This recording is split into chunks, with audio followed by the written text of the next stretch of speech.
Everyone, তোমাদের সবাইকে স্বাগত আমার চ্যানেলে। অনেক দিন পর ভিডিও নিয়ে আসছি। আর আজকের ভিডিওটা হচ্ছে সাজেশন ভিডিও। আশা করি তোমরা সেটা থাম্বনেল দেখেই বুঝে গেছো। দেখো, তোমাদের এমসিকিউ প্যাটার্নে কোশ্চেন থাকবে এবং এমসিকিউর আরও বিভিন্ন প্যাটার্নে কোশ্চেন থাকবে। কী কী প্যাটার্ন সেটা আশা করি তোমরা জানো।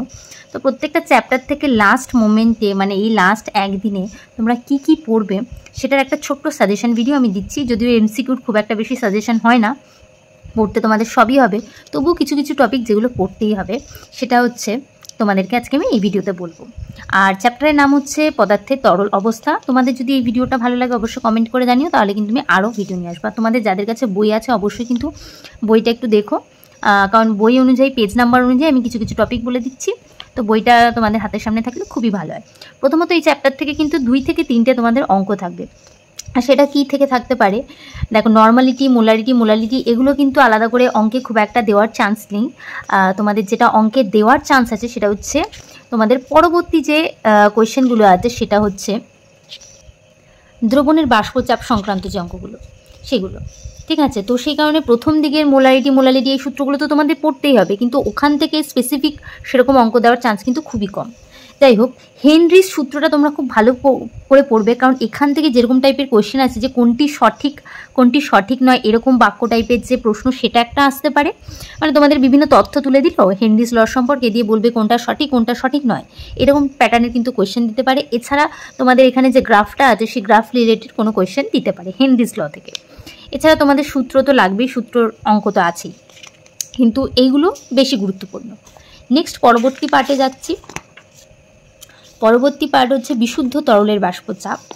আচ্ছা, যেটা এখান থেকে দেয় একটা খুব ইম্পর্টেন্ট কোয়েশ্চেন, পেজ নাম্বার 20 তোমরা দেখতেই পাচ্ছ। এখান থেকে এই যে এখানে দেখতেই পাচ্ছ ডাইথাইল ইথার, ইথাইল অ্যালকোহল এবং জলের একটা খুব সুন্দর গ্রাফ দেওয়া আছে। সেইটা থেকে কিন্তু তোমাদের কোয়েশ্চেন দেয় যে তরলের বাষ্পচাপের যে নির্ভরতা, সেখান থেকে কিন্তু তোমাদের কোয়েশ্চেন দিতে পারে, ঠিক আছে। তো এটা খুব ভালো করে পড়ো, বাষ্পচাপের ক্রম হিসাবে দিতে পারে, এখান থেকে কোয়েশ্চেন দেওয়ার চান্স আছে এই টপিকটা, শুধুমাত্র এই টপিকটা, ঠিক আছে।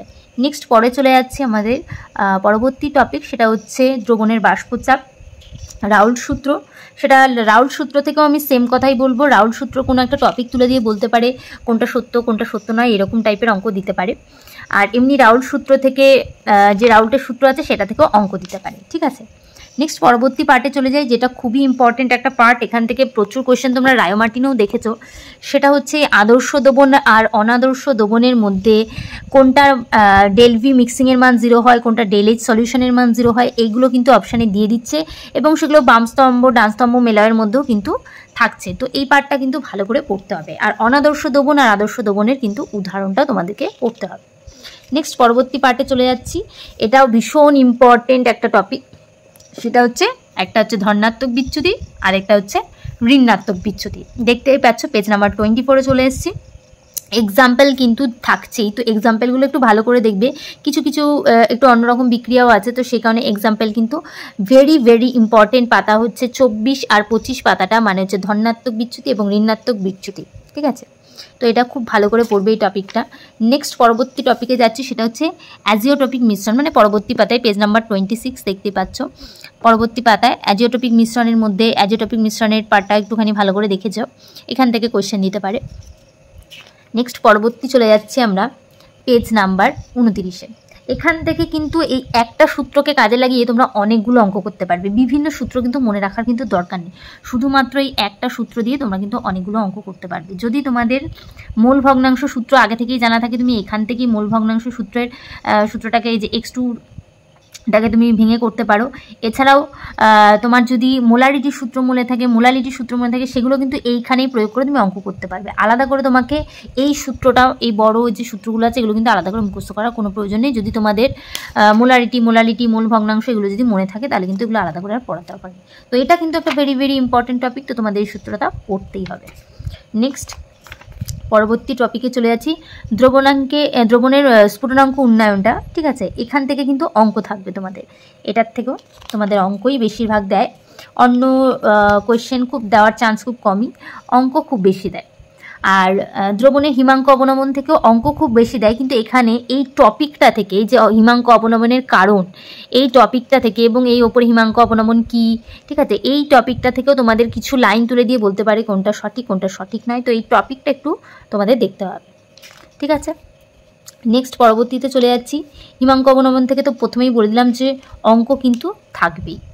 আর একটা জিনিস, সেখানের একটা পার্ট আছে যে শীত প্রধান দেশের তুষারপাতের পর বরফে আবৃত রাস্তা থেকে বরফ অপসারণের জন্য রাস্তার উপর কি ব্যবহার করা হয়, এটা কিন্তু শর্ট কোশ্চেনের জন্য দিতে পারে, তো এটা একটু পড়বে।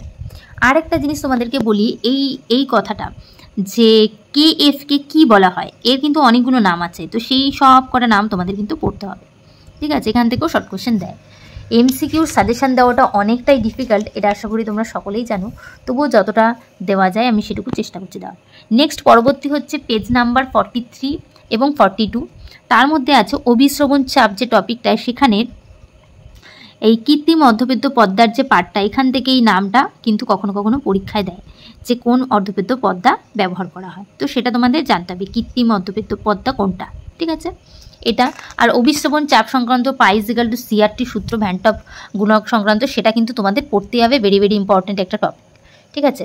পরবর্তী পেজেই চলছি আমরা, 44 নম্বর পেজে দেখতেই পাচ্ছ। নেক্সট আর একটা খুব গুরুত্বপূর্ণ টপিক, যেটা তোমরা পরবর্তীতেও কোশ্চেনে দেখতে পাবে। আজকে আমি শুধুমাত্র তোমাদের এই হিসাবে সাজেশন দিচ্ছি না যে তোমাদের এই ক্লাস 12-এর সেমিস্টারে কি আসবে, তোমাদের সমস্ত রকম মানে পরীক্ষায় কিন্তু এই টপিকগুলো থেকে বেশি প্রশ্ন করা হয়।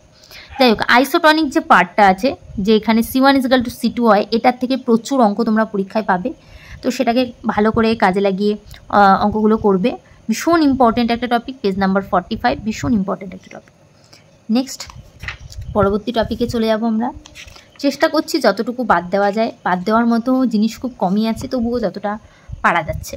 নেক্সট একটা ভীষণ ইম্পর্টেন্ট টপিক, সেটা হচ্ছে ভ্যান্টপ গুণক আর সংযোজন মাত্রা যে সূত্রটা, বিয়োজন মাত্রা, সংযোজন মাত্রা এবং ভ্যান্টপ গুণক নির্ণয় করা যে সূত্রটা, ভীষণ ইম্পর্টেন্ট, পেজ নাম্বার 51। এখান থেকে কিন্তু অঙ্ক থাকছে। নেক্সট পরবর্তী চলে যাব আমরা কোলয়েড। কোলয়েডের মধ্যে এখানের যে ভ্যালুগুলো আছে, এটা কিন্তু তোমরা অলরেডি ক্লাস 9-এ পড়েছো, তবুও আশা করি খুব যে মনে আছে এমনটা নয়, তবুও যাদের মনে আছে তো খুব ভালো কথা। তো এই ভ্যালুগুলো, বিস্তৃত কণার ব্যাসটা, এটা কিন্তু মুখস্থ করে ফেলবে একদম জলের মতো করে, কারণ এই ব্যাসগুলো দিয়ে বলে দিতে পারে এটা কোন কণার ব্যাস, তো সেটার জন্য তোমাকে এটা মুখস্থ রাখতেই হবে, ঠিক আছে। নেক্সট এই ছকটা ভেরি ভেরি ইম্পর্টেন্ট, কোনটা হচ্ছে বিস্তৃত দশাতে থাকবে, কোনটা বিস্তার মাধ্যমে থাকবে, এবং তাদের নাম, এক্সাম্পল, এটাও খুব ভালো করে তোমাদের পড়তে হবে। নেক্সট আর একটা টপিক, সেটা হচ্ছে পেজ নাম্বার 57-এ দেখতেই পাচ্ছ, সেটা হচ্ছে লায়োফোবিক এবং লায়োফিলিক, ভেরি ভেরি ইম্পর্টেন্ট, এক্সাম্পল সহ খুব ভালো করে পড়বে, very very important topic. Next পরবর্তীতে আমরা চলে যাব, এখানে এই মিশেলীকরণের টপিক থেকে টপিক তুলে তুলে কোয়েশ্চেন করতে পারে, বিভিন্ন লাইন তুলে বলে দিতে পারে এটা সঠিক কি সঠিক নয়, এরকম কোয়েশ্চেন তো তোমাদের বেশি দিচ্ছে, তো এটা তোমাদের পড়তে হবে। আর একটা জিনিস সেখানে আছে, সেটা পেজ নাম্বার 58-এ আছে, যে এই বহু অনুসমন্বিত কোলয়েডের উদাহরণ আর বৃহদাণবিক কোলয়েডের উদাহরণ, এটা সঙ্গে সঙ্গে তোমাদের কিন্তু এখানে সোডিয়াম স্টিয়ারেটের এই পোলার হেড আর হচ্ছে হাইড্রোকার্বন টেল, এই পার্টটা রিলেটেডও কোয়েশ্চেন কিন্তু থাকতে পারে, সেটা খুব রেয়ার, কম করে, বাট থাকতে পারে। যাই হোক, নেক্সট পরবর্তীতে চলে যাই, পরবর্তী টপিক। নেক্সট হচ্ছে এখানের এই পেপটাইজেশনটা, পেজ নাম্বার হচ্ছে 62, ওকে, পেজ নাম্বার হচ্ছে 62, পেপটাইজেশন যেটা আছে, পেপটাইজেশনের এই পার্টটা, যে কি ব্যবহার করা হয়, LOH-33 স্বল্পস্থিতিতে কোনটা অপলয়ক হিসাবে ব্যবহার করা হয়, সেটা হচ্ছে HCl, তো এই পার্টটা, আর FeOH-3 ক্ষেত্রে FeCl3, ঠিক আছে। এটা একটা শর্ট কোয়েশ্চেনের জন্য ইম্পর্টেন্ট। তারপরে আরেকটা কোয়েশ্চেন এখান থেকে আসতে পারে, ব্রেডিকের আর্ক পদ্ধতিতে কি তৈরি করা হয়, এটা। নেক্সট পরবর্তী টপিকে যাব, সেটা হচ্ছে কোলয়েডের বর্ণ, পেজ নাম্বার 65, কোলয়েডের বর্ণ যে টপিকটা আছে, সেটা কিন্তু খুব ভালো করে পড়তে হবে। নেক্সট পরবর্তী টপিক হচ্ছে ব্রাউনীয় গতি, ব্রাউনীয় গতি থেকেও বেশ কোয়েশ্চেন কিন্তু তোমাদের দেখা যাচ্ছে ব্রাউনীয় গতি টপিকটা। নেক্সট হচ্ছে ক্যাটাফোরেসিস অ্যানাফোরেসিসের এক্সাম্পল। পরবর্তী টপিক হচ্ছে, এই টপিকটা ভীষণ ভীষণ ভীষণ ইম্পর্টেন্ট, সেটা হচ্ছে কোলয়েড কণার আধানের উৎপত্তি, সেটা হচ্ছে পেজ নাম্বার 68, দেখতেই পাচ্ছ, মাঝে মাঝে একটু ভোলা হয়ে যাচ্ছে, তার জন্য সরি।